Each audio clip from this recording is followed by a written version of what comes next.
Hey everyone, so this week we're talking about women in protest, and I think I want to talk about sort of two separate things. There's women in protests that are outside of feminism, and there are women in feminist protests.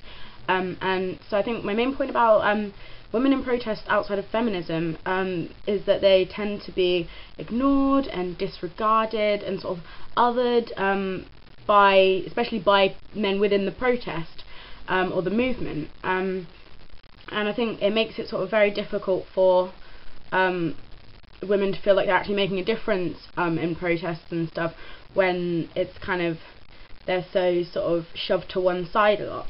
I think that women in protest tend to be really easy to ignore, unless it is specifically a protest for women, because men are the sort of invisible standard, and so when you see a protest you don't sort of see the women in it, you kind of just see protest, which means that a lot of women's issues within protests kind of get really ignored, like the fact that women in protests are especially at risk from sort of sexual violence from targeted from the police or from people within the movement, and people don't really sort of consider this as an issue of protest, where it is one that needs to be addressed. Women in protest that are specifically feminist sort of tend to get othered and to be shown as, sort of not like most women.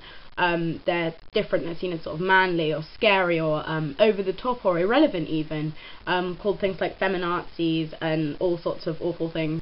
I think the treatment and sort of the disregarding of women who take part in protests is sort of all due to the fact that anger and protest and violence is all sort of seen as these very masculine traits, and women's anger is pathologized. We've seen this throughout history. For example, the phenomenon that was hysteria, which suggested that women's wombs were making them crazy, and so people would get hysterectomies in order to cure their madness. And to this very day, where people will dismiss a woman for being angry and just say, oh, she's just wrong time of the month, she's just on a period, and it's one of the most frustrating things anyone can say. And I think one of the key challenges given to members of all liberation movements is to reclaim this right to anger. I think that women are sort of seen as naturally more passive and weak, but if we look at protests that have been going on all over the world, women have been at the forefront fucking shit up. I think we need to really tackle how women's anger is viewed, because when women are angry, women are powerful.